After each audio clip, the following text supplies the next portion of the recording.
প্রচারণা শেষ, এখন অপেক্ষা ভোটের।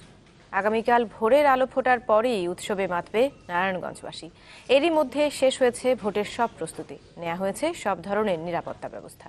রিটার্নিং কর্মকর্তা জানান ১৭৪টি কেন্দ্রের নিরাপত্তায় থাকবে র্যাবের ডগ স্কোয়াড সহ আইনশৃঙ্খলা বাহিনীর ৯৫০০ সদস্য।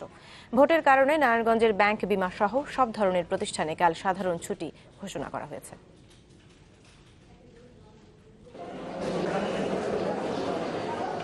৫ বছর আগে প্রথম নির্বাচনে এই সিটিতে ইলেকট্রনিক ভোটিং মেশিন ইভিএম ব্যবহার হলেও এবার ভোট হচ্ছে শুধুই কাগজে ব্যালটে। তাই সারি সারি ব্যালট পেপার, বাক্স আর নির্বাচনী সরঞ্জাম প্রস্তুত জনরায় নির্ধারণে। সকাল ১১টা থেকে জেলা রিটার্নিং কর্মকর্তার কার্যালয় থেকে শুরু হয় নির্বাচনী সরঞ্জাম বিতরণ। ২৭টি ওয়ার্ডের ১৫৬ জন কাউন্সিলর, ৯টি সংরক্ষিত ওয়ার্ডে ৩৮ জন নারী কাউন্সিলর আর ৭ জন মেয়র পদের জন্য ছাপানো হয়েছে ব্যালট পেপার। মোট ১৭৪টি কেন্দ্রে নেওয়া হবে ভোট। প্রস্তুতি শেষে ভোটারদের নির্বিঘ্নে কেন্দ্রে যাওয়ার আহ্বান নির্বাচন কমিশনের।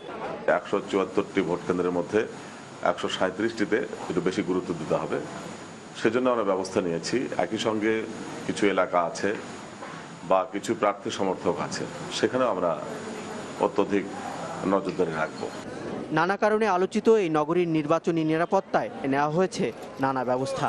শহর জুড়ে চলছে র্যাবের ডগ স্কোয়াডের মহড়া, থাকছে আইনশৃঙ্খলা বাহিনীর ৯৫০০ সদস্য। র্যাবের তরফ থেকে আমরা ৩টা জোনে ভাগ করেছি। একটা হচ্ছে যে নারায়ণগঞ্জ সদর, একটা হচ্ছে যে সিদ্ধিরগঞ্জ, আর একটা হচ্ছে বন্দর। এখানে ২৭টা ওয়ার্ডের যে বিভিন্ন কেন্দ্রে আমরা নিজেদের মতো করে আমরা ডেপ্লয় করেছি। নির্বাচনী কর্তৃপক্ষের অনুরোধে বা আহ্বানে যে কোনো জরুরি পরিস্থিতি মোকাবেলা করার জন্য আমাদের আনসার স্ট্রাইকিং ফোর্স নামে যে ফোর্সটি আছে সেখান থেকে একটি দলকে প্রস্তুত রাখা হয়েছে। বৃহস্পতিবার সকাল ৮টা থেকে বিকেল ৪টা পর্যন্ত অনুষ্ঠিত হবে একটানা ভোট গ্রহণ।